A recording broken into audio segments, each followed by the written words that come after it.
For the last 30 days, I've only played Game Boy Color. Why did I do something like this? Well, you know what? That's a question I should have asked myself 30 days ago because, well, you know what? I'll just let you see.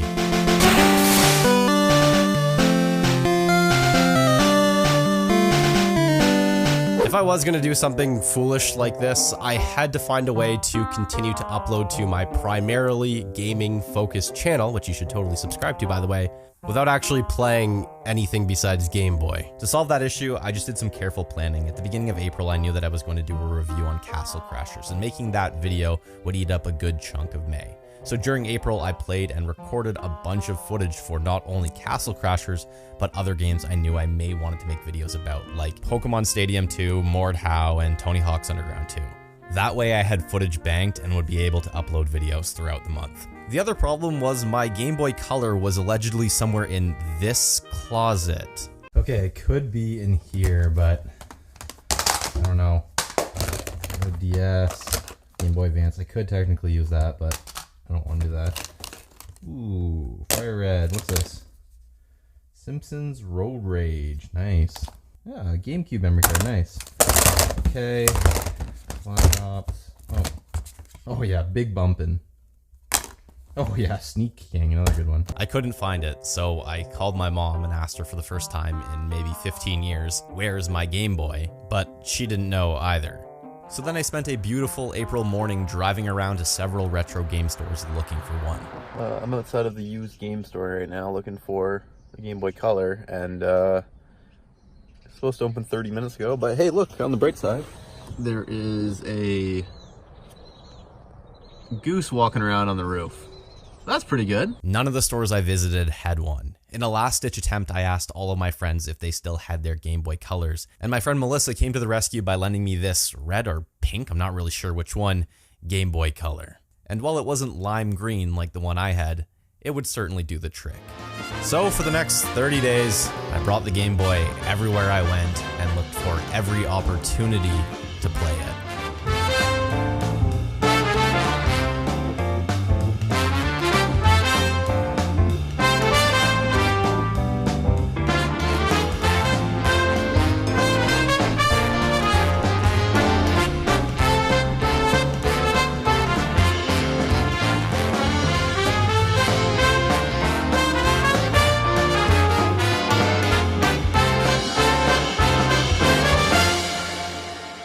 Łukasz. Yes. What do you have? Cholery jasny. Are you what? 5 years old? It's Sean's. So the first few days went better than I thought they would. I mean, I went from playing games like Rainbow Six Siege and Mordhau to this. This is what I went to. The first game I played was Donkey Kong Land. You might remember it as the game you thought was Pokemon Yellow when you reached into whatever box you kept your cartridges in due to its banana yellow colored cartridge that looks suspiciously similar to Pikachu Yellow. The game is mostly a portable version of Donkey Kong Country for the SNES. Most of the background elements, characters, and sound effects were ported from the SNES, and despite sharing the same overall look and feel as the original, the actual levels themselves and story is different. As a kid, I hated this game. It was by far my least favorite game I owned. I don't exactly remember what it was that made me dislike it so much, because playing it during the first few days was a breeze. I was mostly playing Game Boy as a replacement in situations where I'd normally reach for my phone. Commercial breaks, cooking food.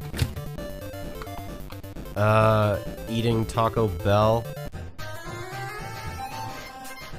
Hey, I hope Melissa doesn't watch this video. Because Donkey Kong Land requires nearly zero attention investment to get going, it was great for these types of situations. You just turn the Game Boy on and bang out a few stages while you waited for whatever you were waiting for to happen.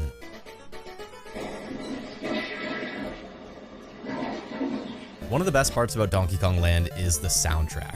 Even as a kid, I like this part of the game, but I think most Game Boy games in general have pretty great soundtrack. There's something so nostalgic about all of them, even the ones you haven't heard before. Donkey Kong Land is a moderately challenging game.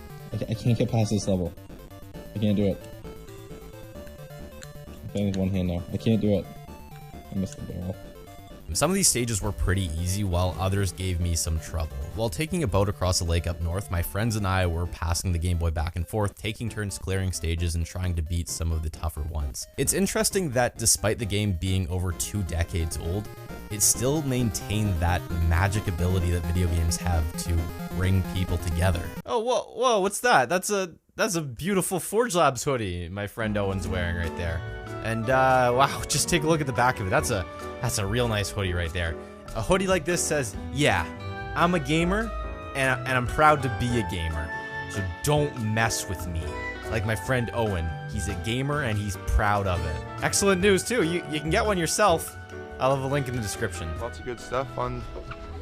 So I made this funny joke earlier. Maybe you want me to tell it again? Yeah. No. No, you had to be there. But after a couple of days, I was getting tired of being in Donkey Kong Land.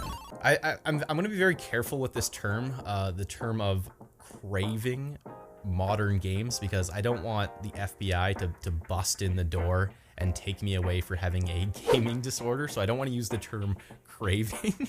But one of the things I first saw with this challenge was how I would want to play modern games, and I at least thought that would be the most challenging part about all of this. I didn't often experience cravings. Whenever I did, there was a very easy solution for it. I would just turn on Twitch and watch someone else play whatever game I was in the mood for, and that worked completely fine. And the other thing was, if like I really wanted to play games, I would just play Game Boy, so it wasn't that big of a deal. I didn't really experience withdrawal or anything like that. I just, you know, what I'm trying to say is, FBI, don't come after me. I don't have a gaming disorder. Don't take me away. I'm fine. I planned on playing Pokemon Gold during a road trip to get the full nostalgic experience of playing it in the backseat of a car while driving up north. However, the game's dead save battery put a stop to that. If you don't know, some of these cartridges have batteries in them that allow you to save the game, so you can just put the cartridge back in and keep playing. Problem is that they die after a certain amount of time, and since most of these cartridges are like 20 years old, chances are a lot of the original cartridges that haven't been updated have dead save batteries. I tweeted out that I was going to be playing Pokemon Gold, and this person let me know that I wouldn't be playing Pokemon Gold due to the save battery, which I was unaware of. Now knowing about save batteries, half my games were essentially Thanos snapped out of existence. So I decided I was going to use an emulator to play Pokemon Gold, which was okay because even though I wanted to mostly do this experiment on the physical Game Boy hardware, it was going to be a logistical nightmare. And by using an emulator, I was essentially solving 2 issues at once. Number 1, I could play Pokemon Gold, and number 2, I could record it. And since I was still technically playing a Game Boy game, I felt like it was still working for what I wanted to do. So I decided I would use an emulator just this once for Pokemon Gold.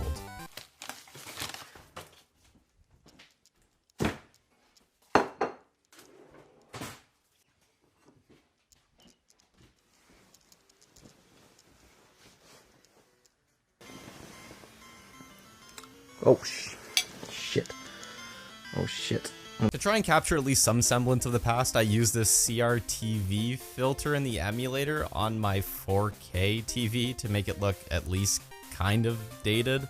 Anyways, Pokemon Gold is just as good as I remember it being. I started playing it at night and set my in-game clock accordingly, and almost immediately I was struck with the same sense of mystery and wonder that captivated me when I first played the game when I was in the 3rd grade. My school had started treating Game Boy games like they were drugs and outlawed them, so my friends and I would have to hide behind a wall at recess to trade and battle Pokemon, and it made us feel like goddamn criminals. Hey, you want a f***ing Alakazam? Come here, come here.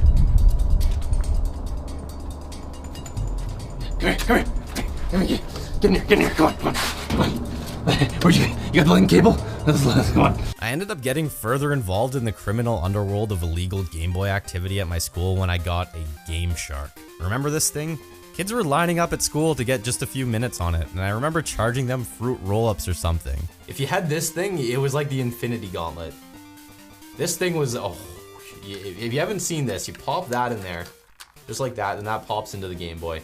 And once you got this thing running, you are unstoppable. Anything you want, anything that's a part of the cheat package. I remember dropping it, yeah, there's a corner missing from it. I dropped it, The top part broke off and I was devastated. And so I told my dad. He's like, don't worry. We went home and he showed me how to use super glue and we fixed it together. And that's how I learned about super glue. Great stuff. Love super glue. Pokemon Gold and Silver released on October 15th, 2000 and was met with nearly universal critical praise. I'm playing Gold again nearly 20 years later. I fully understand why. It's a fantastic game full of heart. Hey, I guess that's why they named the remake Heart Gold. No, it definitely isn't. Anyways, I think it's the game I enjoyed playing the most in the last 30 days. I'm getting real sick of these fucking swimmers wanting to battle me. There's like 90 of these guys. They all want to battle me. All these swimmer Randall, swimmer Charlie, these fucking assholes won't leave me alone. And let me guess. Yeah, a shelter. Yeah. Okay, you know what I'm gonna do to that shelter? The same thing I did to the last 50. I'm gonna fucking electrocute it. Watch. Every single one of these things. I do this. Give me another one. I'll do it. I'll just keep doing it. I will electrocute every fucking fish in this ocean. I don't care. This guy is an absolute unit. Look at him. Look at him throwing that water out there. Just not even giving a shit. Just wiping Growlithe off the face of the planet. Look at that. And look at the way he looks too. Look at this man. No, there's a reason why I nicknamed him my man. Because he is my man. Look at that. Look at this guy too. The face of an idiot.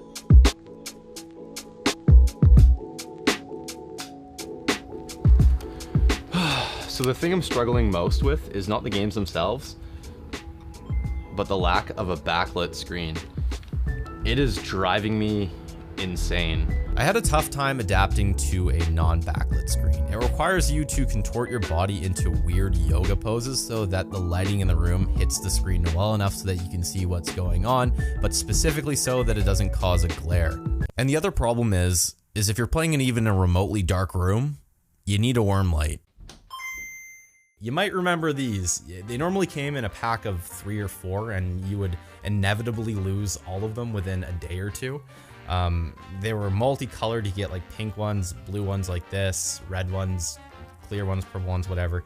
They pop into the side of the Game Boy like this, and then they simply just project a light down onto the screen. The problem with it is that the light sits directly in front of the screen, so when you want to play, it completely blocks what you're looking at. The solution is to bend it upwards so it projects downwards, but the problem with that is that it still leaves a massive glare on the screen, and also it doesn't evenly light the screen, so it kind of is annoying to look at. The worm light, it rips your battery apart. It will deplete batteries very, very quickly.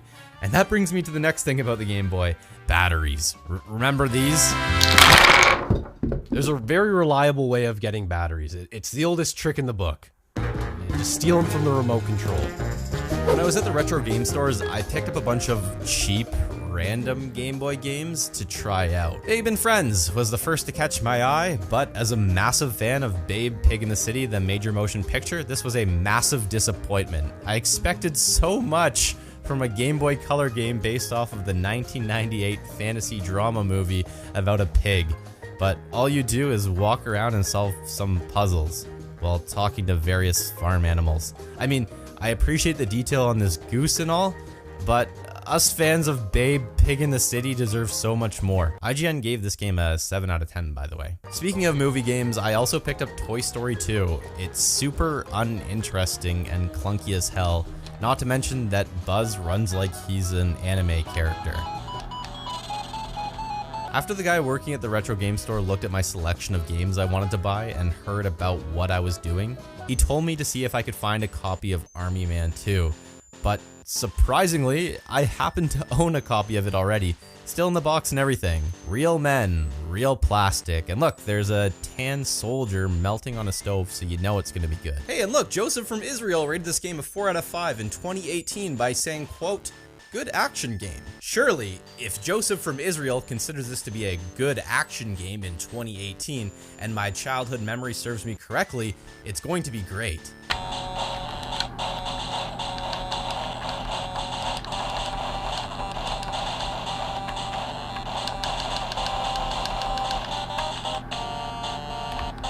No, it's terrible. I ended up playing it for about 45 seconds before I got fed up with the stiff controls and frustrating to aim weapons. These random games I picked up gave me about 2 minutes of entertainment throughout the entire month, which is fine because I wasn't expecting much from them. They were all the type of games that you just kept in your Game Boy case but never actually played, except Army Men. I actually played that as a kid a lot. So the next game that I decided to tackle was The Legend of Zelda: Link's Awakening. Unfortunately though, 20 years ago, I decided to smush a Skittle onto the cartridge, and I never cleaned it. So when I pulled this out of my pile of Game Boy games from that dirty closet, the Skittle was still on there. A nice 20-year-old Skittle smushed into this thing. So I grabbed a screwdriver and scraped it off, and then I noticed that inside of the cartridge, the connectors looked a little bit mangled.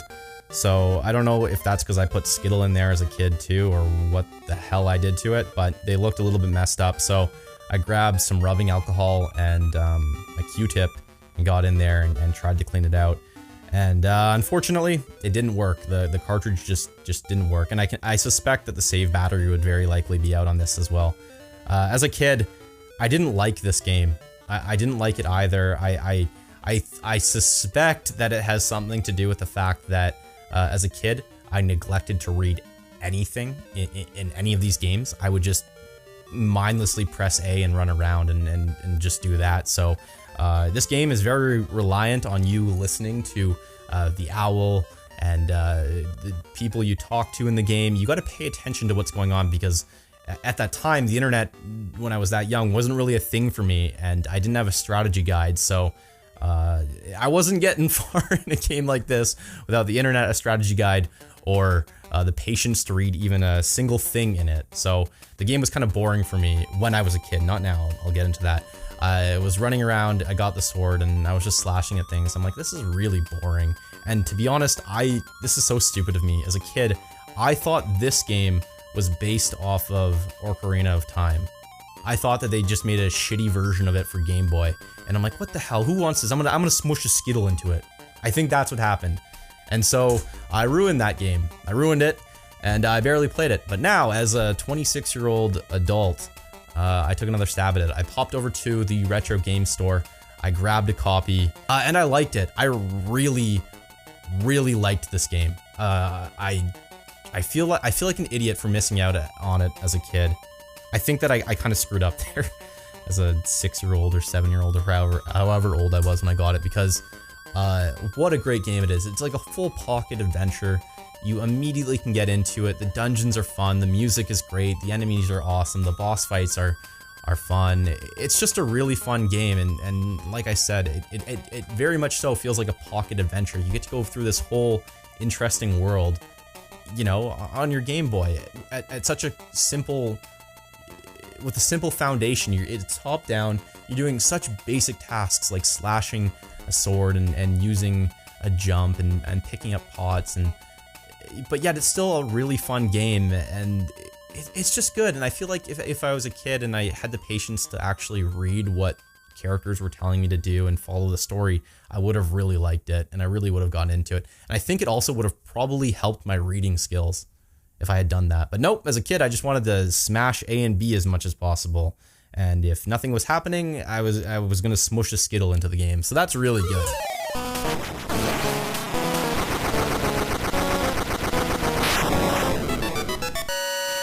After a month of only playing Game Boy Color, I can't say that it revolutionized the way I think about modern games or made any substantial difference to how I actually play games, but it did increase my patience for games. I'm more willing to spend more time on a game if it doesn't get going right away, or even try out games that I wouldn't before. It was an interesting experience, and I liked that I forced myself to play games that I wouldn't otherwise ever pick up again. I mean, I guess I would have played Link's Awakening since it's coming to Switch this year, but, you know, It was a fun experiment that made me very eager to play. It made me want to start playing some of the games that I had been putting off, like Stalker. I'm excited to play that. Anyways, if I don't upload for a while after this video comes out, it's because someone watched it and reported me for having a gaming disorder, and I'm now in video game rehab. So, if you like this video, subscribe. You know how that stuff works. I'm Sean. Thanks for watching. I'll see you soon.